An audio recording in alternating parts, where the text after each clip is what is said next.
Sua história é um exemplo para mim. O seu testemunho tem me aproximado de Deus.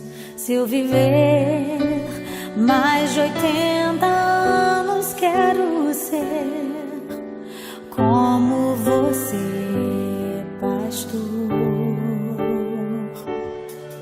Sua casa testifica sobre quem você é.